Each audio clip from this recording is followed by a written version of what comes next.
It's July 11th, 1804. Two men stand 20 paces apart on a dueling ground in New Jersey. One shot rings out.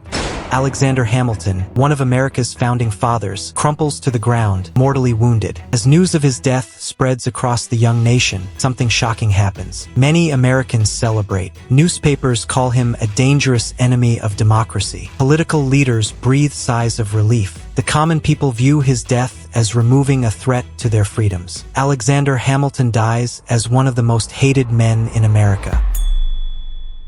But here's what's truly terrifying about this story. Hamilton wasn't hated because he was wrong about America's future. He was hated because he was right, and we ignored every single warning he gave us. Today, as America faces political polarization that threatens to tear the country apart, as demagogues exploit our emotions for power, and as economic inequality creates divisions that seem impossible to bridge, we're living through exactly what Alexander Hamilton predicted would happen. The question isn't whether Hamilton was a prophet. The question is why we refused to listen to him. To understand just how dramatically Hamilton's reputation has changed, you need to grasp how despised he was during his lifetime. This wasn't just political disagreement. This was visceral hatred from people who genuinely believed Hamilton wanted to destroy American democracy. Thomas Jefferson called Hamilton's political system a tissue of machinations against the liberty of the country. James Madison warned that Hamilton's ideas would create an American aristocracy that would oppress the common people. Even George Washington, who privately agreed with many of Hamilton's concerns, felt politically unable to defend Hamilton's more controversial predictions because doing so might undermine national unity. The newspapers of Hamilton's era portrayed him as an elitist schemer who longed to crown himself king. Political cartoons depicted him as a monarchist in disguise. When Aaron Burr shot Hamilton in that famous duel, many Americans genuinely believed that democracy had been saved from a dangerous enemy. Yet today, Hamilton is the subject of the most successful Broadway musical in American history. He appears on our $10 bill as a symbol of American financial genius. Historians rank him among the most important founding fathers, and his economic theories form the foundation of modern American capitalism. How did someone go from being viewed as democracy's greatest enemy to being celebrated as one of its most brilliant defenders?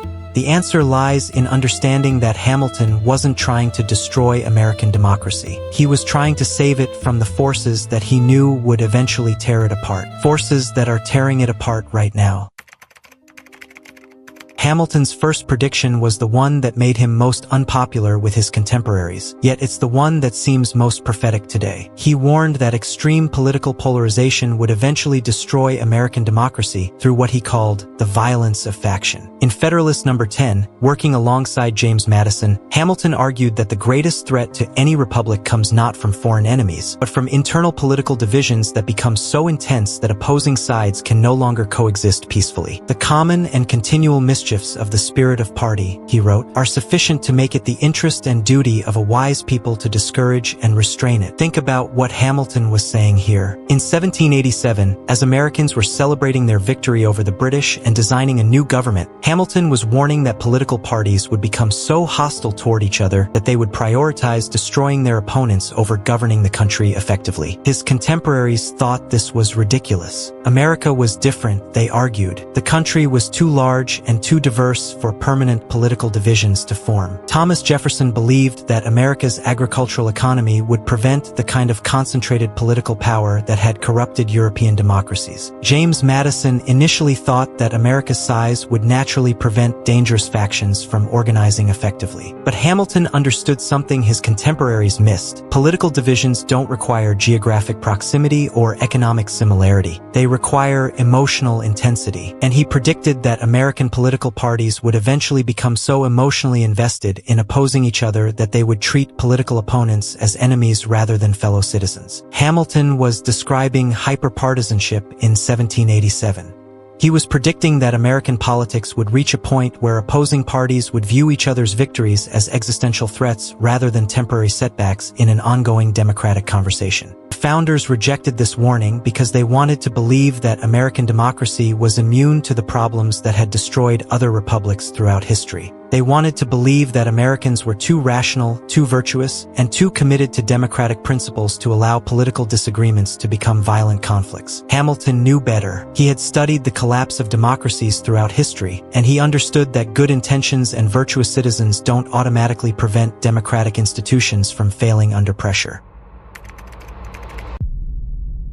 Hamilton's second prediction was even more uncomfortable for his contemporaries to hear. He warned that American democracy would eventually produce leaders who would abandon reason in favor of emotional manipulation to gain power. In Federalist No. 1, Hamilton wrote that democratic societies are particularly vulnerable to what he called ambitious, unprincipled men who would exploit popular emotions and prejudices to build political power. He worried about leaders who would tell people what they wanted to hear rather than what they needed to hear, who would promise simple solutions to complex problems, and who would blame scapegoats for difficulties that actually required difficult collective action to solve. This prediction horrified Hamilton's contemporaries because it suggested that American voters might not always choose rational, qualified leaders. The entire premise of the American experiment rested on the idea that free people would make good choices when given accurate information and genuine options. Hamilton wasn't criticizing democracy itself, but he was warning that democratic institutions need safeguards against the inevitable appearance of leaders who would exploit democratic processes to gain undemocratic power. He argued that the Constitution needed to include mechanisms that would make it difficult for demagogues to use temporary popular support to dismantle the democratic system itself. Think about Hamilton's specific concerns. He worried about leaders who would claim that only they could solve the nation's problems, who would attack the legitimacy of elections they didn't win, who would undermine public confidence in democratic institutions when those institutions produced results they didn't like, and who would encourage their followers to view political opponents as traitors rather than fellow citizens with different ideas. His contemporaries rejected this warning because they believed that American political culture would naturally prevent such leaders from gaining power. They thought American voters were too well educated and too committed to democratic values to support leaders who appealed primarily to emotion rather than reason. But Hamilton understood that education and good intentions don't automatically protect democratic societies from demagogic appeals. He knew that even well-meaning people can be manipulated by leaders who understand how to exploit fear, resentment, and tribal loyalty for political gain. More importantly, Hamilton predicted that democratic societies would be particularly vulnerable to demagogues during times of economic stress or rapid social change, when people feel uncertain about the future and desperate for leaders who promise to restore stability and security. Hamilton's most prescient and most ignored warning concerned the relationship between economic inequality and democratic stability. In an analysis that seems ripped from today's headlines, Hamilton predicted that extreme concentration of wealth would eventually create political divisions that no democratic system could manage peacefully. Drawing on his study of failed republics throughout history, Hamilton observed that the most common and durable source of factions has been the various and unequal distribution of property. He warned that as wealth became concentrated in fewer hands, economic divisions would translate into irreconcilable political conflicts that would make democratic governance impossible. This prediction was Hamilton's most unpopular because it suggested that America's economic system contained the seeds of its own political destruction. His contemporaries wanted to believe that America's abundant land and natural resources would prevent the kind of extreme inequality that had destabilized other societies. But Hamilton understood that economic inequality isn't just about absolute wealth levels. It's about relative positions and the opportunities available to different groups within society. He predicted that as America industrialized and urbanized, economic competition would create winners and losers on such a scale that the losers would eventually lose faith in the democratic system itself. Think about what Hamilton was describing. He was predicting that economic inequality would reach levels where large numbers of Americans would conclude that the democratic system was rigged against them, that their votes didn't matter because wealthy interests would always control the actual decision-making process, and that dramatic action would be necessary to restore genuine democratic representation. Hamilton also predicted that extreme inequality would create what he called opposite interests economic groups whose success would require the failure of other economic groups. He worried that when people's economic survival depends on the political defeat of other Americans, democratic compromise becomes impossible because any compromise feels like an existential threat. His contemporaries rejected this warning because they believed that America's economic growth would benefit everyone sufficiently to prevent dangerous class conflicts. They thought that expanding opportunities and rising living standards would ensure that economic competition remained peaceful and democratic. But Hamilton understood that relative inequality can create political instability even in periods of absolute prosperity. He knew that democratic societies require most citizens to believe that the system offers them genuine opportunities for economic advancement and political influence. When large numbers of people lose that belief, democratic institutions become vulnerable to revolutionary pressures from both the left and the right. So why did Hamilton's contemporaries ignore warnings that now seem so obviously correct? The answer reveals something crucial about human nature and political psychology that applies just as much today as it did in Hamilton's era. First, Hamilton's predictions were simply too uncomfortable to accept. Acknowledging that American democracy faced these inherent vulnerabilities would have required fundamental changes to political and economic systems that most people were satisfied with. It's always easier to believe that problems will solve themselves than to undertake the difficult work of preventing those problems from occurring. Second, Hamilton himself was deeply unpopular, which made it easy to dismiss his warnings as the paranoid fantasies of an elitist who didn't trust ordinary Americans. Because people disliked Hamilton personally, they assumed his political analysis must be flawed as well.